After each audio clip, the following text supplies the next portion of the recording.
Well, here I have decided to put a bit of a trail in leading up to the entrance of this shed. And as I've often done, I just love it.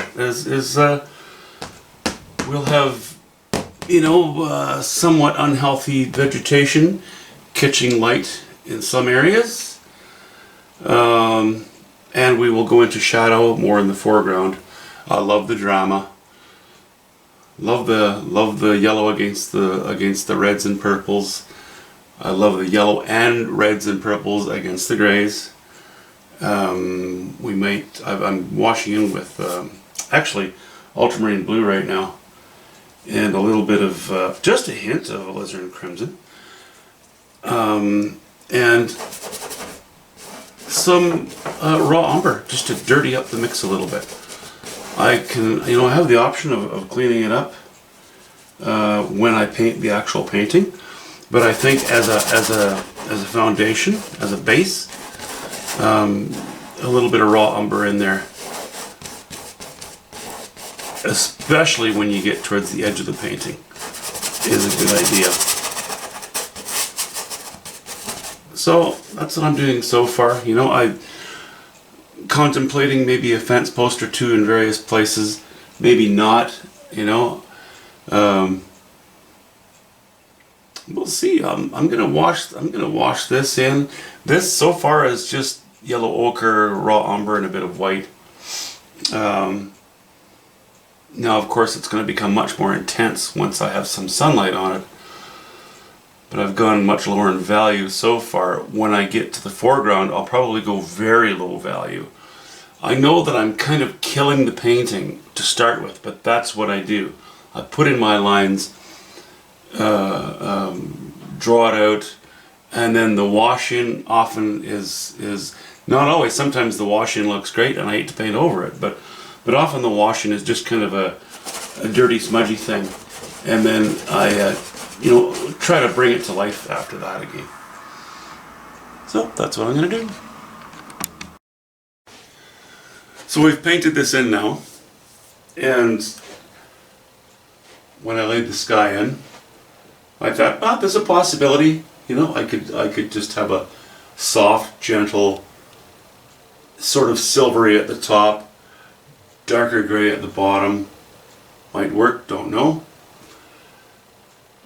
But it was a no-lose situation because I was still removing all that white, that glaring white. That's gone. That's good. Then I went to the foreground and tried to sort of determine what general shapes would be here. I thought, a bit of a trail, a path indicated might work, as well. And I think it does. You can't have a canvas that is 3 feet by 4 feet and just have a slice and a slice and then just continue with a slice. You could do it if you continued with slices all across the whole canvas, but it has to overwhelm the canvas in order for it to work out. That wasn't going to be the case here, and it's not what I had in mind. Now, it's okay on this shaped canvas to do what I've done. Were I to maybe bring some really tall spires of evergreens, to intersect this horizontality of light and color, or we could have taken this subject matter, maybe moved it down a little bit and made it very small and insignificant, and made the whole painting about the sky. But to my mind, and I always say it's just my opinion. In my view, I think the best way to work with this now is to say, all right, I'm going to put a design in the sky. It's not glaring at me anymore. I think I know how to work with this. If this were say for example, a 2 foot by 4 foot, so it was 2 foot high, which would bring it to about here, and 4 feet wide, this panoramic view of buildings could be easily repeated in the sky. It wouldn't be a problem. But the shape of the canvas just isn't going to work for the subject matter that I want. These are the important elements in the painting. I decided that from the get-go. That's something I rarely change. I'll change the periphery to work with what I've decided is going to stay as an anchor, but I won't change the anchor to suit the periphery. This has to inform everything else in the painting. Everything else in the painting cannot just inform the most important area. So, what I'm going to do, what I'm planning to do, is lay some sky in here, you know, with some shape, some design. Probably still going to stay fairly gray, but I like this idea. This is going to be modified quite a bit too, but I like the idea of a pathway leading up to here, and then maybe it can come out this way on the canvas, you know. Maybe we'll have a line or shape of some sort that dances out that way. This way, I don't know. No, I think it has to dance out this way. I may cut these bushes a little bit shorter. Don't know. There are small adjustments to everything on the painting. Anyway, it's fun. We'll play with that. These are just my thoughts as we move along.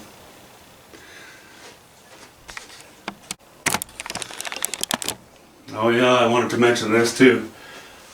I know that due to the inaccuracy of the wash-in, which is fine in a wash-in, but I immediately started to see, some distant hills, you know? This could be on the edge of a valley going into a very deep ravine that's miles wide, you know? And these could be very distant mountains, and then I could go from sky up to there. That would be fine, but we're still faced with too many horizontal lines. But I've been watching a lot of videos of some people who travel in the highlands of, South America. And this kind of reminded me of some of those views. Anyway, I'm going to get back to what I originally intended. We're going to keep it prairie-ish. And this will change quite dramatically. It's kind of funny, you know, when you first put your sketch on that white canvas and your colors seem so dark.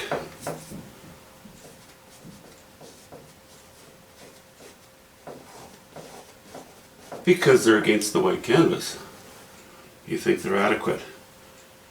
And they probably are, but what I like to do, if I find that I've not gone dark enough, is once my wash-in is fairly dry, like now, I'm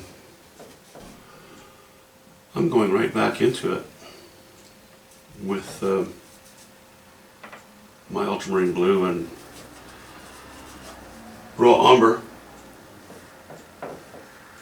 to make it completely black, you know, or completely dark, so there's no translucency to it.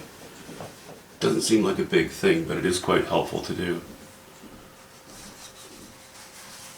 And, you know, also to reiterate my shapes where I've gotten a little bit sloppy maybe or a bit messy. This kind of helps to do that.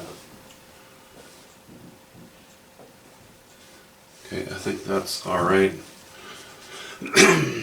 Now, I have these trees in behind here, which are okay. But I'm going to take some cobalt blue and burnt sienna, which is only slightly less dark than these areas on the buildings. I'm going to modify this because I have so much meat here and so much meat here and so much meat here. I would need, I think, it would provide a barrier between the top and the bottom, and I want to be able to marry the two. I want a smooth transition between top and bottom. So what I'm going to do is try to make this a little less important. You know, that's not bad, like so. That's okay, I think. But I am going to drop them. I think it kind of behooves me to do that. So we're just going to have the bush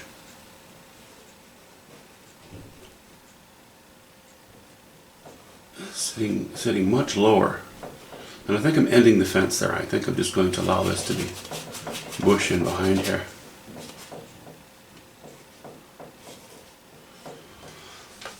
So that lightens this up a little bit. Because I looked at this and I thought, boy, I could keep adding. You know, I had drawn in earlier just with charcoal a tree in behind the shed and decided against it because I kept working my way up, and I thought, no, I can make this sky interesting enough that I don't need to put all that other ingredients in there. And frankly, often the simpler the painting, the larger it will feel, depending on subject matter and technique, of course. But in today's case, I think that's what I'm going to do with that. And I'm just going to slide over here. The rest of this bush I may as well establish as well, a little more strongly.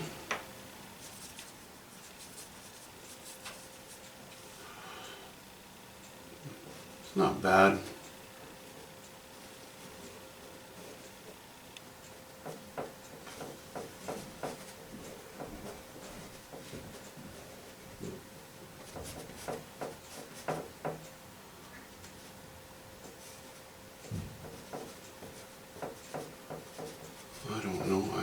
I don't even know if that's going to stay there. Yeah, probably will.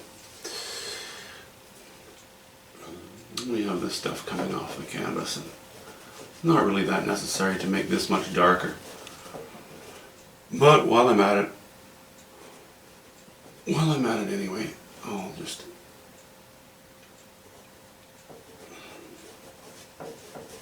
play with that a little bit. Okay, now I'd say that our line, this will be, you know, this is going. So this top line here is ready for me to start painting sky in behind it. Right now we look like we're on a flat area looking down into a valley and then up the other side to a hill here. Once this is made to be very clearly sky, then it'll appear as though we're looking up a little bit at these sheds, and we don't need to see anything behind it. That's my thinking. I may still introduce a distant horizon over here a little bit, maybe a bit on the end. I don't know yet. We're going to just play that by ear.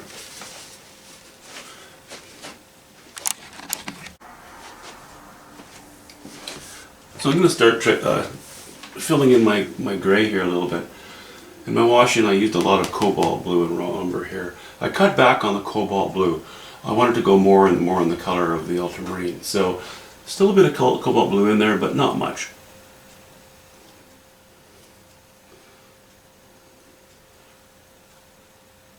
And I have dipped into the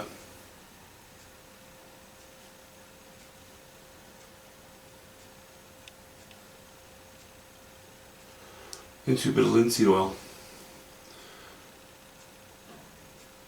to do this.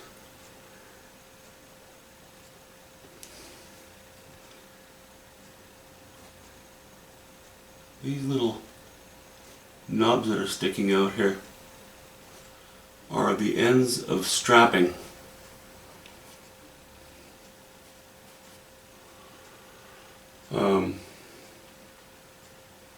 Just to try to beef up the roof, I think, at some point. So they'll have they're not strapping, because the strapping would run vertically actually. These would be just some support poles behind the strapping. Anyway.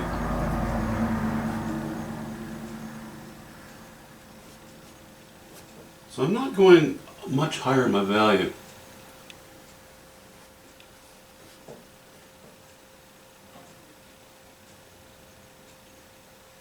Let's just shape an interesting little branch coming out of that tree.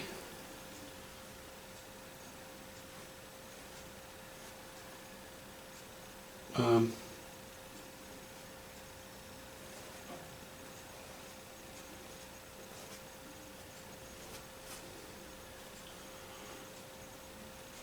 and we'll see here in pretty short order,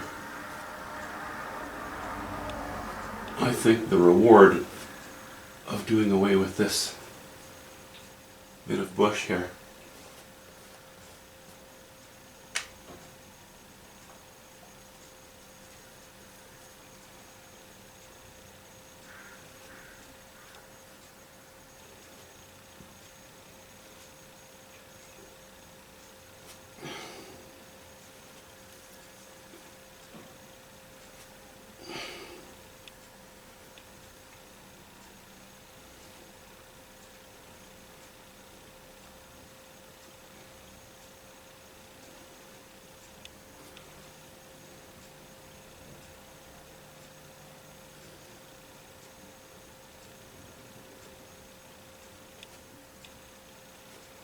Curling my brush a little bit in spots.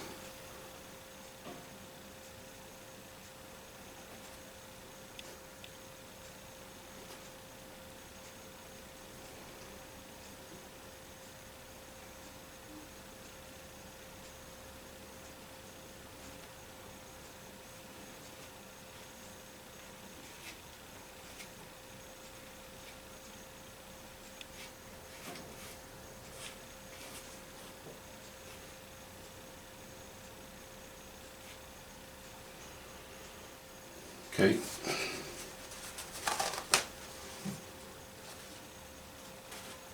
I didn't want this bush to end right at the top of the fence. So what I'll do, just quickly here, is reestablish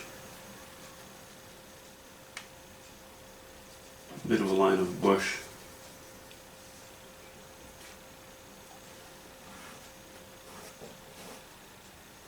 At this point, I don't want to go, okay, that's good for now. You know, I don't want to do that because that means I'm going to have to remember it later and go back into it. I want it to be good enough just to paint in.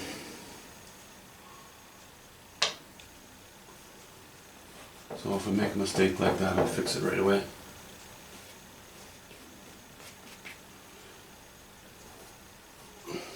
Okay.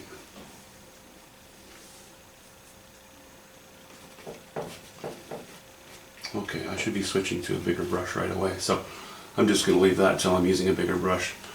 But I like that shape better overall.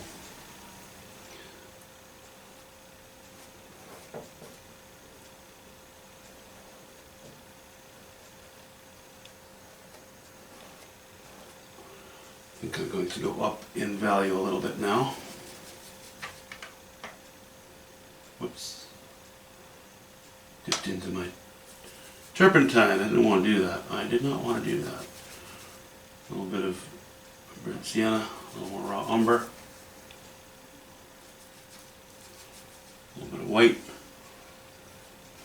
Okay, that's just a hint higher in value. That's good.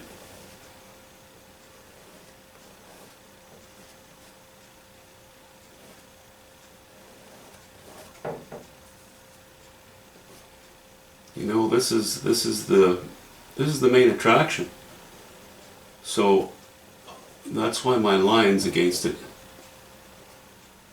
are pretty hard. I want it to stand out nice and clearly.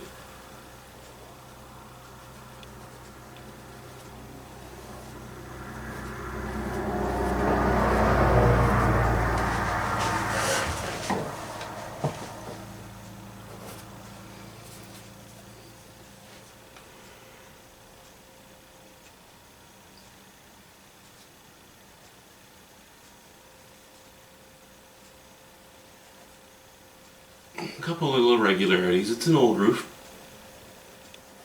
We don't want it to look too nice.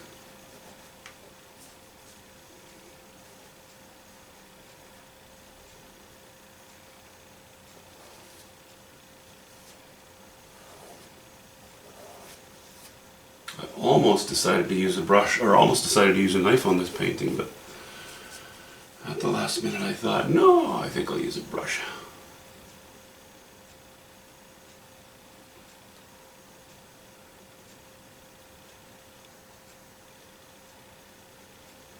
A bit of roof missing there.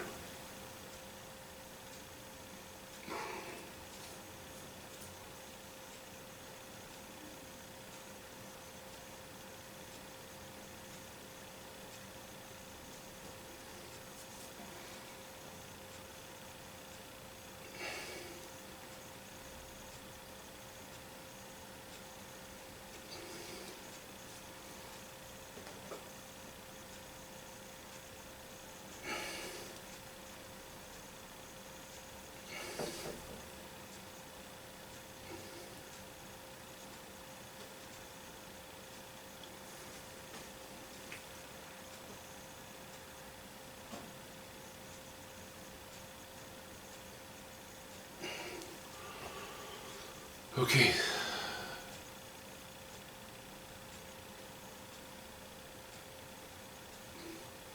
Stop playing. It never pays. Now I've made a bit of a mess there. Okay, we'll tidy that up. Direct strokes. Come on, Phil. Direct strokes.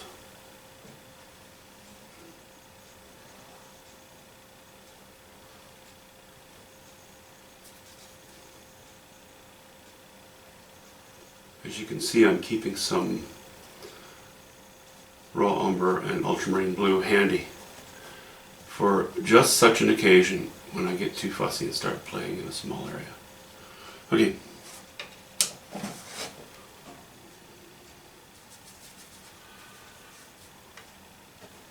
Up again a little bit in value.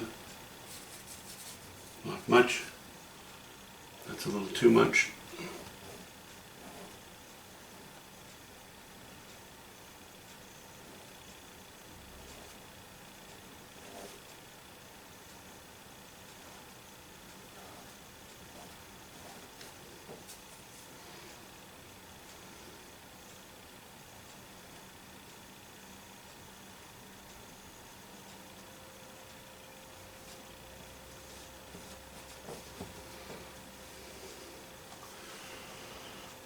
Alright, I'm going to lower the value again a little bit here.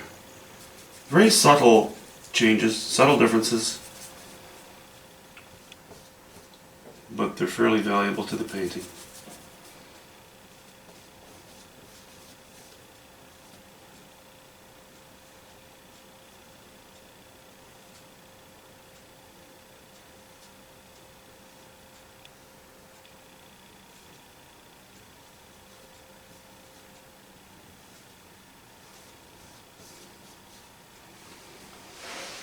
Okay, that's how that's going to go.